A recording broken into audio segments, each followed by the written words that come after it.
रहे हैं खबरें न्यूज़ 24। आइए देखते हैं इस वक्त की खबर। उत्तर प्रदेश के जेलों में अब हनुमान चालीसा पढ़ी जाएगी। आजमगढ़ की जेल पहुंचे कारागार मंत्री धर्मवीर प्रजापति ने कैदियों से संवाद के दौरान यह बात कही। उन्होंने कहा कि इसमें कोई धार्मिक मकसद नहीं है, ना कोई फाउंडेशन है। जो कोई भी हनुमान चालीसा पढ़ना चाहता है उसके लिए हमारी तरफ से किताबें उपलब्ध कराई जाएंगी।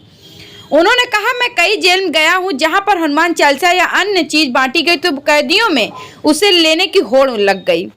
इसी से आकर्षित होकर मैंने सोचा कि अब प्रदेश की हर जेल में धार्मिक किताबें बंटवानी चाहिए, जिसको पढ़कर कैदी मानसिक अवसाद से बाहर निकलें और अपने आप में सुधार करें। हर धर्म के लोग जेल में हैं। किसी अन्य धर्म को भी कोई धार्मिक वस्तु की आवश्यकता होगी तो वह भी विभाग की तरफ से पूरी की जाएगी। जेल में पूजा होती है तो नमाज पढ़ने की भी पूरी आज़ादी है। इसके पहले भी मैं जेल में मंत्र उच्चारण बजाने का आदेश दिया था। इसके पॉजिटिव नतीजे सामने आए। आजमगढ़ से ब्यूरो रिपोर्ट।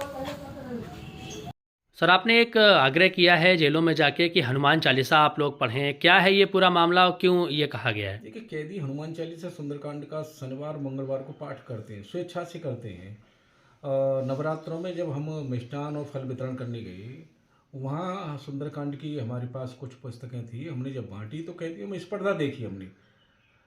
वो ये सोच रहे थे कि कहीं मैं न रह जाऊँ, क्योंकि हमारे पास पुस्तकें कम थी, कैदियों की व्रत वालों की संख्या ज़्यादा थी। ऐसे ही फिर हमने मथुरा में और आगरा में जब बांटी तो वहाँ भी स्पर्धा देखी। तो ऐसा कोई उद्देश्य इसमें नहीं है कि ज़बरदस्ती किसी पे हनुमान चालीसा सुंदरकांड पढ़ने के लिए कहा जाए। स्वेच्छा से जो पढ़ना चाहे वो पढ़े और पढ़ते हैं। सुंदरकांड हनुमान चालीसा का पाठ शनिवार मंगलवार को जेलों में करते हैं कैदी। हमारा उद्देश्य ये है कि जो जिस धर्म को मानता हो उनका वो अनुसरण करे, उनकी किताबें पढ़ना चाहे उनकी किताबें पढ़े, मंत्र का जप करना चाहे तो मंत्रों का जप करे। हमारा उद्देश्य है कि कैदियों की जो आपस की चर्चा है, केसों की जो चर्चा है, वो चर्चा से कैदी बचें और अच्छे नागरिक बन करके एक बेहतर इंसान बन करके बाहर जाएं।